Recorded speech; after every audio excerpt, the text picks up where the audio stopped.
This is the Content Strategy Insights podcast, episode number 92.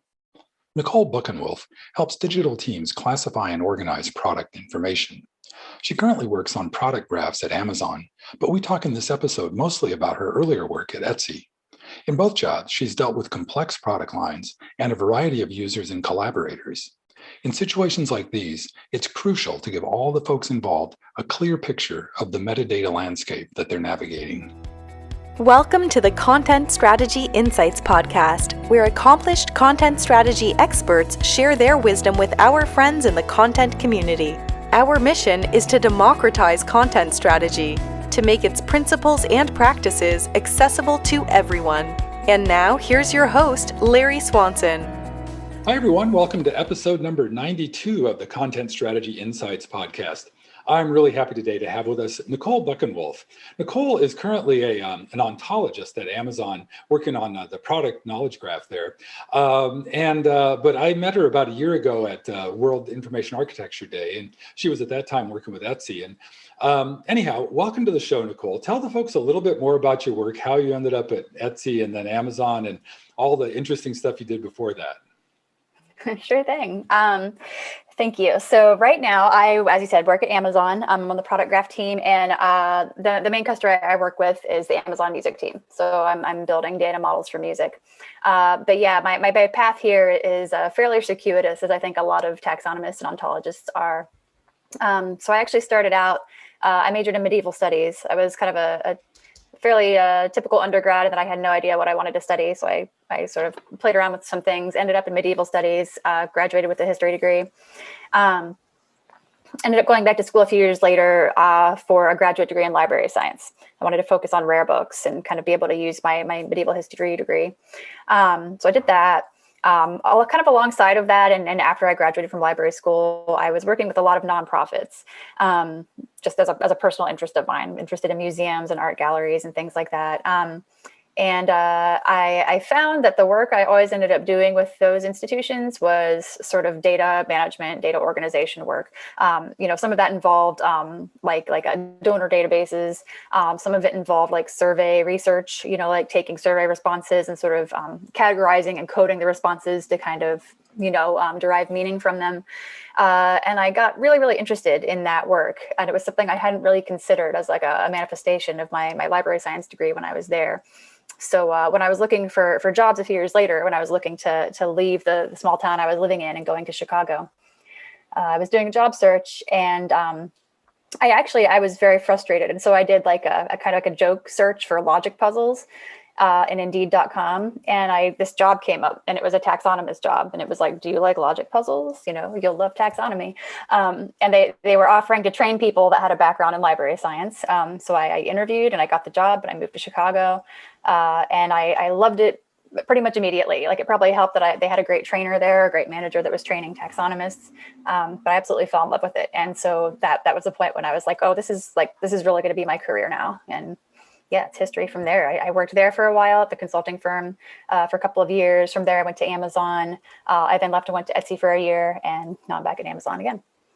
Nice. Can you harken back to that era? I don't expect the whole curriculum, but I'd love it if you could just give because a lot of our listeners, I've had a couple of other taxonomists on, but I still love to, and everybody kind of knows the notion of organizing and categorizing things.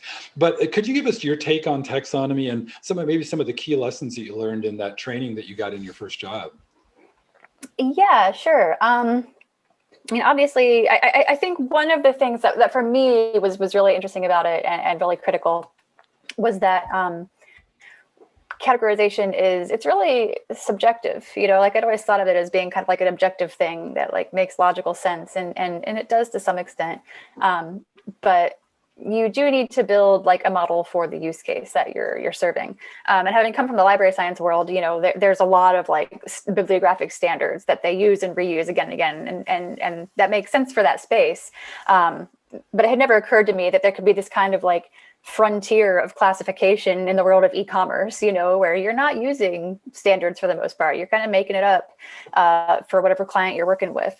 And so yeah, I guess that was one of the big takeaways for me is it was this interesting mix of structure, of building structure, but sort of being forced to rethink it every time for a different use case, which is really fascinating to me. I don't know if I answered your question. No, that's interesting to me. And I've been geeking out on taxonomy and ontology and all this stuff the last year or so, I think. And I've been practicing, I've been doing taxonomy work at not like the level you do it, but like as an information architect, kind of doing it as part of that practice. But I think one of the things you just talked about, they reminded me and taxonomists and ontologists are constantly, there's a lot of, not pedantry, but really interesting to what you were just saying about the imprecision of it. Like the notion of, is a hot dog a sandwich? This just comes up all the time in the taxonomy world. Actually, let me get your take on that and have you walk through, like, as with your taxonomist hat on, is a hot dog a sandwich?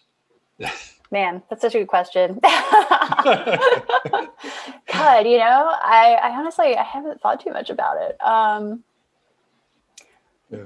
I would say yes.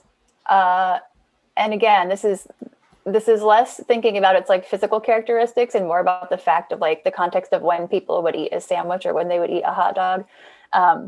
I feel like there's like a similar like space in which those things are consumed. But I'm sure somebody's going to say, oh, but a hot dog's in a bun, the bread's connected. And like, yes, that's true. But yeah, for me, and I think this is a big part because I'm so informed by my work at Amazon, where everything is very customer focused, but it's all about like, how is the end user going to use this? Because that's kind of like the tiebreaker. So I'll say it's a sandwich.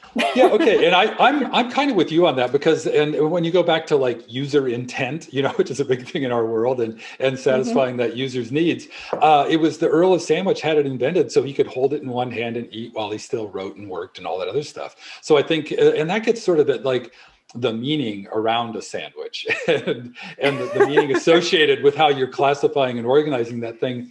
There's sort of like, there's taxonomy, I think when people think of taxonomy, they think of like the Linnaean biological taxonomy of kingdoms and phyla and all that, the ways of organizing all the biological entities in the world. But you were just saying that, like you came from academia where everything is pretty tucked in and it's all been worked out, like there's a place for everything is placed, to this wild new world of e-commerce where it's like, you're kind of making stuff up. How do you, and it's probably not a black or white thing. It's probably a continuum. How do you navigate that continuum from like precision to, the Wild West, and how to make sense of the Wild West? Yeah, that's a good question. I mean, for me, a lot of it comes down to the data, I guess, you have available, first of all, right? Like you can only do so much if you don't have very detailed data. But yeah, and I think also, again, I think it depends on your use case. Like, so the first company I was working for, they did ontologies for industrial supply companies, which, these are companies that they're selling materials to like build airplanes and stuff. So like, you don't want to get that wrong. Like, you don't want someone that wants aerospace glue and they get the wrong glue for, so in that case, like precision was fairly important, and it meant a lot of research into, military standards for building materials and things like that. Like I got to use all those like college research skills. So in that case, there wasn't really a classification standard, but there were these industry standards, and it was a matter of researching those and finding a way to organize them, in a structure that someone could navigate on a website. But on the other hand, that level of precision isn't always needed, and sometimes you want flexibility. And I think this is where my current job working for music is a good example, because music's not really a hierarchical thing. Like people try, like sometimes you'll have a navigation on a site which is like by genre, and you might have like rock, and then under that is alternative rock. But on the whole, music metadata isn't really hierarchical. It's a lot of relations between like, members of bands and songwriters and instruments. And, it really lends itself well to a web. And I think that's kind of a case where it's less important to be precise, and more important to think about how someone going to use this. What information do I want to get out of it? So I don't know. I guess precision is a factor in both places, but it kind of factors in a different way, or with a different need. Yeah, and that's interesting, because that's another distinction I've heard taxonomists talk about, is the difference between classification and taxonomy. Like taxonomy, I think and again, I don't know if there's genuine agreement across the board on this, but generally taxonomy, it's like there's one place to put everything. Whereas in a classification scheme, you could have like in music, you could say, well, this is an example of both R&B and some other genre at the same time. It can fit in both places. And that would be more of a classification thing. I think food is often brought up, and like Thai food versus, a taxonomy would have the, classify the ingredients and the cooking regions or something, whereas recipe classification might be all over the map. And I think, but I want to harken back to what you were saying about the industrial supply work versus your work at Etsy, which strikes me as being kind of the exact opposite, from very precise, orderly industry standards around how you classify and organize things to like this wide open marketplace of handmade stuff that people are just making up. Tell me about the difference in your practice at those two places, the industrial supply versus Etsy. Yeah, well, actually, it's funny. I feel like there are actually a lot of similarities. Not only because some of the people I worked with at Etsy had also worked for industrial supply taxonomies. But it's a small world, taxonomy world. But yeah, I mean, I think one of the interesting things that they shared actually is that most of the people that I worked with anyway, I don't know if I can say this about the industry as a whole, but most of the people I worked with in the industrial supply space were people that were not very trustful of the internet. Like this was, earlier in the 2000s, and these were a lot of people at big old companies that had paper catalogs for years, and they were kind of just getting their catalogs online. And they had a lot of distrust kind of for what we were doing, and, these people coming in and trying to organize our products.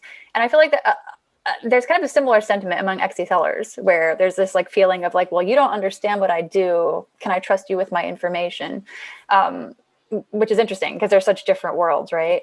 But yeah, in terms of the differences, like I mentioned earlier, with industrial supply, there is a lot of structured metadata available because they have to provide that stuff, right? Because like I said, there are these very, literally life or death use cases that we need to know what standards this product meets and what's the strength of this metal. Whereas with Etsy, I mean, sellers know a lot about their products, but how they want to present it is the use case is just totally different, right? They're looking to sell something for sort of aesthetic value. And so they're going to kind of maybe highlight different things. So I think that's.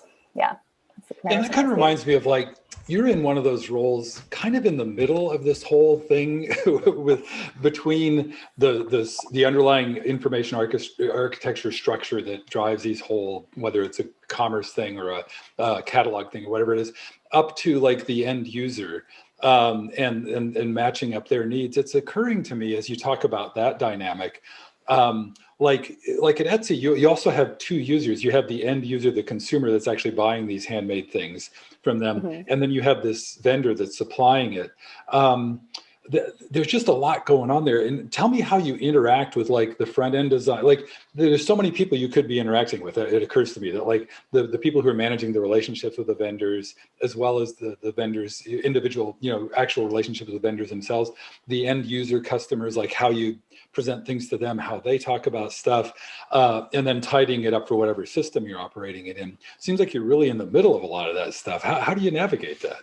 Yeah, that's interesting. That's actually one of the things I like best about this job is you are sort of in this hinge point place. I feel in the sort of metadata landscape. At Etsy, it was particularly interesting because like I said, sellers, they are very attached to their products. They have very strong feelings about them and how they want them to be presented. And in most cases, the sellers have complete control over that, right? Because they're usually selling on their own at craft fairs or whatever. So Etsy for them is a bit of an anomaly. I guess at Etsy, we had to meet the needs of putting categories, in the left-hand nav and in the top, bar of the website, so that people could navigate. And then that same taxonomy needed to feed into the back-end taxonomy that sellers would classify into. And most of the time, that was more or less one-to-one. I think both sellers and end customers expect to find things like dishes under the kitchen section. Like that's not like a contentious categorization. Whereas we had something, and I think I may have mentioned this at World IA Day, there are a number of fiber art categories. And some sellers like to put their like wall hangings into fiber art, and others like to put those very similar hangings into like home decor wall art. And so like one is sort of a more like a wayfair.com type category, right? It's more of a home decor lens you're looking at it through. And the other is more of like an art fair, fine art lens. But they look like exactly the same product. They're both fiber wall hangings. And a lot of artists would like to be perceived as fine artists. So they really want their thing to be in the fine art category. Whereas customers, by and large, are mostly looking for something to hang on their wall. They're not necessarily thinking about it as fine art. Like they want it to be art. That's why they're on Etsy. But they're thinking about it as, I need something for my wall. I'm going to go to Etsy and look for it. So that was one of those interesting cases where it's like, how do we make both of these people happy, right? How do we get it so that their things are in the right place? And some customers might truly want to look for fine art wall hangings, but the majority, I think, did not. Yeah, that's interesting, because I've resolved that, like as an information architect, figuring out that what you call it versus what they're looking for, is kind of a big part of that. And one way you handle that is by labeling things in the interface the user way, and labeling things on the back end the supplier way, or whatever, however you call that. But that can get messy in terms of, you need like some kind of concordance chart or something to tie it all together. So is there, what's the practice in taxonomy to resolve that? Like, how is there an established professional standard for how you stitch together things that have different names for the same thing? Yeah, I mean, I don't know if there's a standard. Personally, I don't. There may be, but I don't know if there is.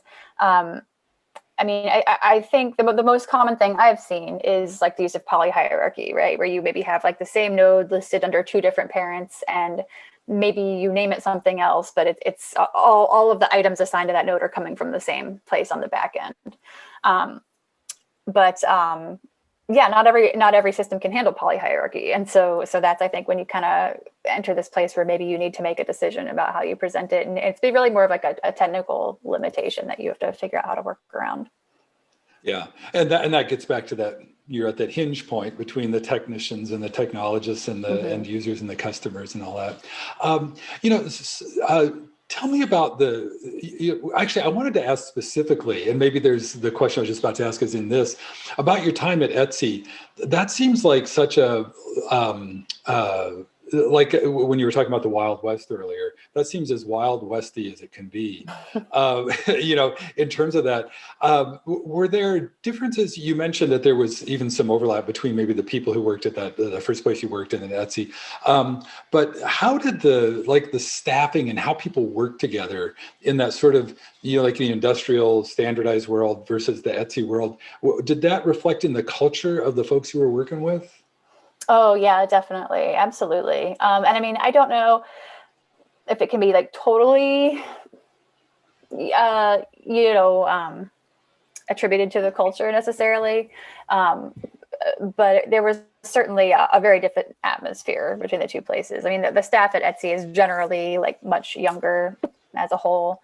Etsy, it's no longer a B corporation, but it was, and they still have like a history and like a vested interest in being like very green and, very liberal and advocating for sellers, and things like that, advocating for artists. So, and the industrial supply industry is not, I don't know. It's just a different thing. It's not a bunch of young artists, So it's just like a totally different set of people. And so Etsy tends to attract the kind of person that would shop on Etsy or that would sell on Etsy, I think, by and large on the staff. It was definitely a much different culture. Yeah. No, and I was just curious because so much of what we do, and I'm projecting the world of content strategy onto your work. We're all like ostensibly word people and maybe a little bit of technology people, but we're really like psychiatrists, and therapists, trying to get people. And so very curious about culture and that kind of thing. But another thing that you said in there, I can't remember what you said a couple of minutes ago, but it got me thinking about the connection between, categorizing and classifying things. And it seems like some of those obstacles you come up against, like the need for polyhierarchies and things like that, is like going from just what a thing is to what it means, or sort of assigning other things to it besides just its physical characteristics, like assigning some meaning to it. And that kind of gets into, like, I know your job title now is ontologist, and there's a lot of different ways that that's practiced. But I'm curious about like how meaning manifests in your work, and how and it doesn't even have to be an ontology thing, right? It can just be within taxonomy. You have to deal with that somehow. Can you talk a little bit about that? Yeah, that's a good question. I'm trying to think if I can come up with an example quickly. Well, here, because we were talking before we went on the air, and you mentioned the use of the word silver at Etsy. Oh, yeah. That whether it's a color or is that a mineral? That's actually what I was thinking of when I mentioned that. Gotcha, does that make sense? Yeah. Yeah. So I mean, Etsy does have like some structured data, and so sellers, they will classify items, either into silver the material or silver the color. But there are a lot of cases where they're not putting that information into the structured data. They're just putting it into the free text description.